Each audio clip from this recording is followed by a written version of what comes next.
Assalamualaikum warahmatullahi wabarakatuh. Sahabat Naiku Islam, pada saat hari perhitungan amal kelak pada hari kiamat, hal yang pertama kali bakal dihisap merupakan sholat. Allahu Akbar.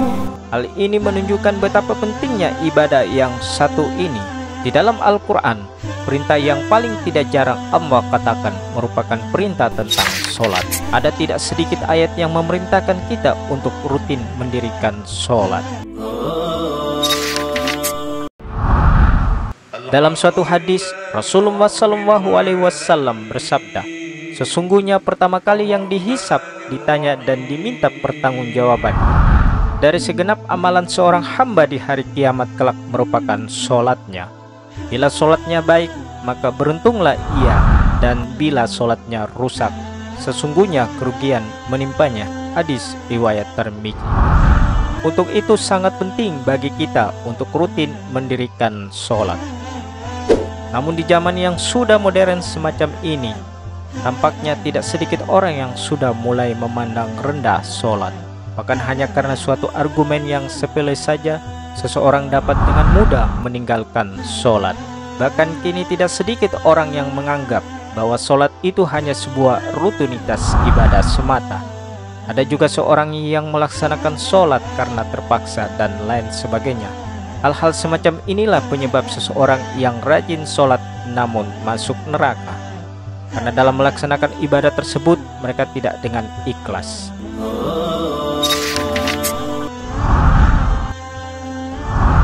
Dan berikut ini ada beberapa golongan orang yang rajin sholat namun masuk neraka. Sholat namun suka berdusta. Berdusta merupakan salah satu dosa besar dan diancam siksa yang pedih di akhirat kelak. Di zaman semacam ini, kebohongan tampaknya sudah menjadi suatu kebiasaan di kalangan masyarakat. Padahal sekecil apapun suatu kebohongan akan tetap dianggap sebagai dosa besar. Meskipun ada seorang yang rajin sholat dan beribadah, namun jika lisannya suka berbohong, maka sholat dan ibadahnya akan sia-sia semata. Karena kebohongannya itu akan menghapus amal-amalnya. Dan jika ia mati dalam keadaan tidak bertobat kepada Allah Subhanahu wa Ta'ala, maka dia akan dimasukkan ke dalam neraka Allah Subhanahu wa Ta'ala. Sebagaimana Allah berfirman, sesungguhnya yang mengada-ngadakan kebohongan hanyalah orang-orang yang tidak beriman kepada ayat-ayat Allah, dan mereka itulah orang-orang yang pendusta. Quran Surat An-Nahl ayat 105. Sholat namun minum minuman keras.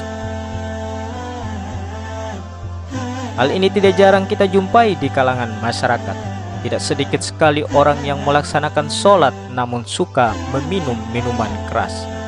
Inilah akibatnya jika menganggap sholat hanya sebagai suatu rutinitas semata, sehingga dalam melaksanakan tidak dibarengi dengan hati yang ikhlas. Minuman keras merupakan segala jenis minuman yang memabukkan, dan minuman semacam ini sangat dilarang oleh Islam. Tidak sedikit orang yang sholat belum tentu dapat terhindar dari minuman keras atau khamar. Rasulullah SAW sendiri berkata bahwa setiap minuman keras itu merupakan induk dari segala macam kejahatan. Bahkan Rasulullah SAW juga melarang setiap muslim untuk mendekati khamar, apalagi meminumnya, baik sedikit atau tidak sedikit. Khamar merupakan barang haram yang tidak boleh diminum oleh orang-orang yang beragama Islam. Rasulullah SAW juga melaknat orang-orang yang berhubungan dengan minuman keras khamar. Untuk itu sebagai umat Islam wajib hukumnya untuk menghindari khamar dan menjauhinya, dan segera bertobat jika pernah meminumnya, karena meskipun sholatnya rajin, tapi jika meminum khamar maka neraka akan menjadi tempat kembalinya. Rasulullah SAW bersabda, barang siapa meminum khamar, tentu Allah memberi minuman kepadanya dari air panas neraka jahanam. Hadis riwayat Al-Bazzar. Sholat namun percaya dukun. Orang yang sholat namun ia percaya dengan dukun atau tukang ramal, merupakan salah satu orang yang dapat dikatakan sholat namun ia masuk neraka.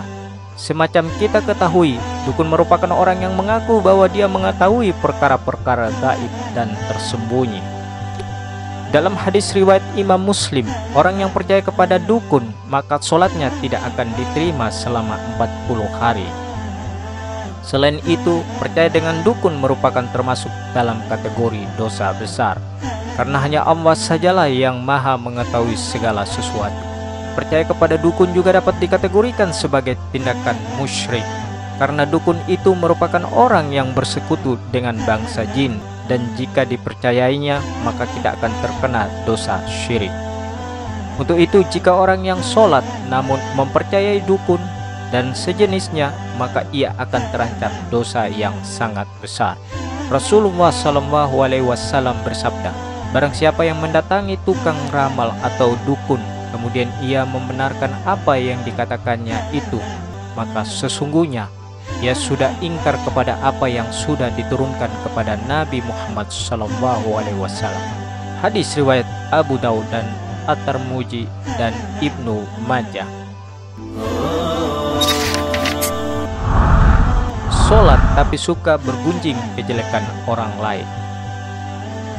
Allah Subhanahu wa Ta'ala berfirman, apakah yang memasukkan Anda ke dalam sagar neraka? Mereka menjawab, kami dahulu tidak termasuk orang-orang yang mengerjakan sholat, dan kita tidak pula memberikan makan orang miskin, dan merupakan kita membicarakan yang batil bersama dengan orang-orang yang membicarakannya, dan merupakan kita mendustakan hari pembalasan, hingga datang kepada kita kematian. Maka tidak bertujuan lagi bagi mereka syafaat dari orang-orang yang membagikan syafaat. Quran Surat Al-Mudathir ayat 42-48. Dalam ayat di atas, salah satu penyebab orang masuk neraka merupakan karena suka membicarakan ketidaklebihan baik orang lain. Orang yang mendirikan sholat namun suka membicarakan kejelekan orang lain, maka ia akan ditempatkan di dalam neraka syagar. Allah melarang kita untuk membicarakan aib orang lain. Allah berfirman, hai orang-orang yang beriman, jauhilah tidak sedikit purba sangka, kecurigaan, karena sebagian dari purba sangka itu dosa. Dan janganlah mencari-cari ketidaklebihbaikan orang, dan janganlah mengunci satu sama lain. Adakah seorang di antara Anda yang suka memakan daging saudaranya yang sudah mati? Maka tentulah Anda merasa jijik kepadanya. Dan bertakwalah kepada Allah, sesungguhnya Allah Maha penerima taubat lagi Maha penyayang. Quran Surat Al-Hujurat ayat 12. Sholat namun mengabaikan anak yatim. Orang-orang yang sholat namun mengabaikan anak yatim merupakan termasuk dalam golongan orang-orang yang mendustakan agama. Hal ini sudah jelas diterangkan dalam Al-Quran Surat Al-Ma'un. Maka orang-orang yang salat namun tidak mau menolong orang miskin, mengabaikan anak yatim, dan enggan menolong sesama merupakan termasuk dalam orang-orang yang celaka. Sehingga sekalipun ia ibadah, maka ia juga dapat masuk ke neraka karena menyia-nyiakan anak yatim. Untuk itu, mari sama-sama kita memperhatikan hal-hal di atas agar sholat kita diterima oleh Allah Subhanahu wa Ta'ala dan menjadi amal pertimbangan nantinya di akhirat. Semoga Allah Subhanahu wa Ta'ala selalu melindungi kita dan menjaga sholat kita sebagai bekal di akhirat nanti. Amin ya rabbal alamin. Wassalamualaikum warahmatullahi wabarakatuh.